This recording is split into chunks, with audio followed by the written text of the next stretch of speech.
Let's take a look at how we can write a function rule for each table that's given. So if I first take a look, I want to find the pattern that is happening here. In my pattern, I start at 0.5 and I go up to 1.5, then to 2.5, 3.5. So I'm actually adding 1 each time, so my pattern is 1. And I also want to then look at, see when my x is at 0. So when x is 0, I'm at what? So if I'm at 1 and I go backwards, I go to 0. So remember when I work myself backwards, I would be taking away 1. So I'd be at negative 0.5. So in the same token, if I added 1 from negative 0.5, I actually end up back at 0.5. So I'm at a negative 0.5. So that my function rule, so f of x, there's my function, equals my pattern, which is 1 times by my x, minus 0.5. So the next one. I'm at 3.54 and I'm going to 6.08. So just off the top of my head, I don't know exactly what that is. So in order to find that, what I'm going to do is I'm going to take this 6.08 and subtract 3.54. So I'm going backwards. And when I subtract, I end up with 2.54. So that means I'm actually adding 2.54. And if I try it again just to make sure it's correct, if I take 8.62 and subtract 6.08, I again add 2.54. So that is my pattern of what I'm adding each time. So my step 1, my pattern is 2.54. So my step 2, I want to know when my x is at 0, so my independent variable. So I'm at 1, so if I go backwards, so again, if I take 3.54 and I subtract my 2.54, I'm left with a 1. So again, if I do 1 plus 2.54, I get myself to 3.54, just to make sure I'm doing that properly. So when my x is at 0, I'm at a 1. So my function rule, I'm still going to use f of x equals my pattern, which is 2.54 times by my x plus 1.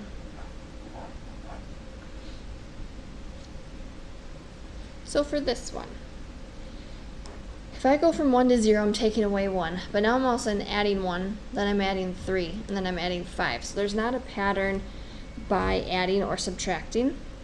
So how do we go? So the next thing we want to look is, if I start at x, how do I get to y for each one of these? Well, to keep it consistent, it's looking like if I do negative 1 times negative 1, I end up with a positive 1. 0 times 0 is 0. 1 times 1 is 1. 2 times 2 is 4. And 3 times 3 is 9.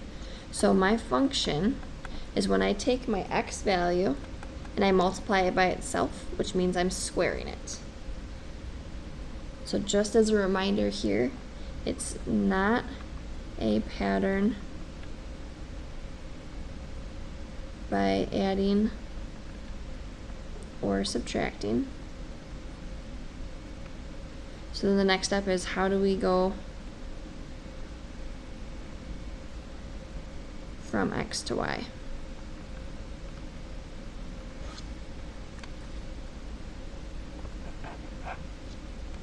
So now we want to look at writing a function rule for each situation that's given to us. So I have the total cost, T of C, so that's what I officially start with, because that's my function. And C is going to stand for my ounces, and the cinnamon is going to cost me 79 cents per ounce. So if it's 79 cents for every ounce, that means I'm multiplying it by C. And you have to make sure that your variables match, that if it's T of C, you're using C. If it's f of x, you use x. So you got to make sure you stay consistent. So the height, f of h, so I'm going to be using h in my equation, of an object in feet. So the height's in feet when you know the height h in inches. Well, I do know that there are 12 inches in a foot. So if I'm trying to find how many feet, I would take my height, and if I divide it by 12, or sorry, if I know it in feet and I want to find it in inches, I take it and divide it by 12. Again, I'm using the same variable that's in my function. In 2002, the price of mailing a letter was 34 cents for the first ounce or part of an ounce, and 21 cents for each ounce or part of an ounce after the first one. So a couple things are happening here. We are first paying 34 cents for the first ounce or even part of an ounce. So if it was half an ounce, you're still paying 34 cents. So anything below an ounce to 1 ounce, you pay 34 cents. Once you do that, after that, you're now paying 21 cents for every ounce above 1. So if you're paying for 2 ounces, it'd be another 21 cents. So let's make a table first. So let's look at if we are going to buy 0, 1, 2, 3, and 4. So this one is going to be a little tricky. We're going to actually leave the 0, 1 blank. So if I'm buying just 1 ounce, it's 34 cents. Because it tells me right here for the first ounce. And then if I buy 2 ounces, I'm adding 21 cents to each one. So then I end up with 55 cents. And again, I'm adding another ounce, so I'm adding another 21 cents. If I add another ounce, I'm adding another 21 cents. So I'm at 97 cents for 4 ounces. So I still want to find out how much I'm paying if it's 0 ounces, which I know is kind of strange, but we're still going to find it so we get practice with going backwards. So remember before, if I'm adding 21 to go down, I'm going to be then going subtracting. So if I take 34 cents and subtract 21 cents, I'm at 13 cents.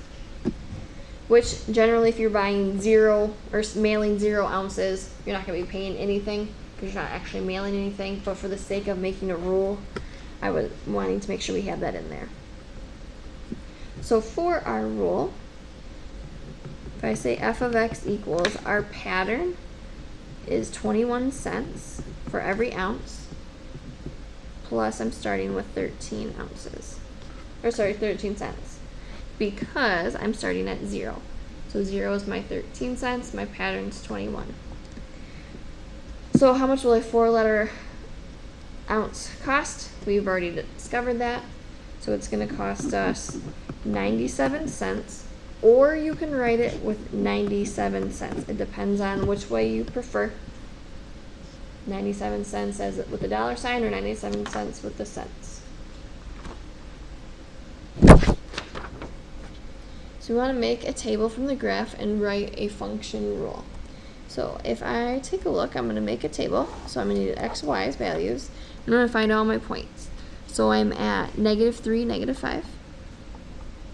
Have another point at -2, -3. So another point at -1, -1. 0, 1. 1, 3. And 2, 5. So if I'm taking a look at this and I want to write a function rule, so I want to get f of x equals something. It looks like here I'm adding 2 to all of these. So my pattern, my pattern is 2. When x is at 0, I'm at 1. So that means my function rule is 2x plus 1.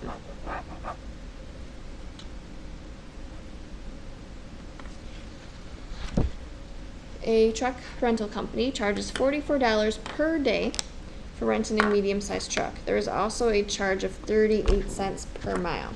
So you're charging $44 a day, 38 cents for every mile. We want to write a function that is R of M for renting the truck for just 1 day. So I'm only going to be paying the $44 once, and I'm driving M miles. So M represents my miles. So I'm paying $44 one time, so just 44 plus I'm going to be paying 38 cents for every mile I drive. So I want to evaluate my function when M is 70 as well as when M is 120. So if I drove 70 miles or if I drove 120, how much would I pay? So I would take my function and instead of R of M, I would do R of 70. I'm replacing my M with the 70. So 44 plus 38 cents times by 70. Oops, of 70. So that would mean I would be paying $70.60 if I drove 120 miles. 44 plus 38 cents times by 120. If I drove 120 miles, I would be paying $89.60. So there are my two costs.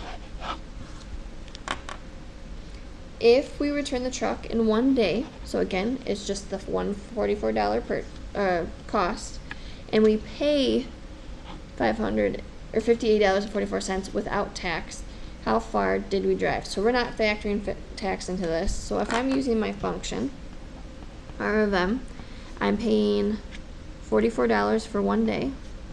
I'm paying 38 cents for every mile, but I don't know how many miles I've driven. I do know I'm paying $58.44. So that means I'm replacing my R of M with $58.44. So then I solve this. We subtract 44 to both sides. So when we do that, we're left with $14.44 equals 38 cents times by M. We divide.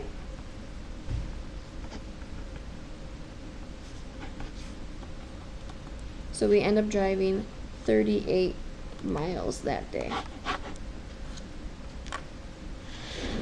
If we use the truck for 2 days, so it was $45 per day, so if I'm driving it for 2 days, that means I have to pay $88 for those 2 days, and I'm driving 150 miles. How much will we be charged before tax? So I don't know what my total cost is, but I do know I'm going for 2 days, so that's my $88, and I'm being charged 38 cents for every mile, and I am driving 150 miles.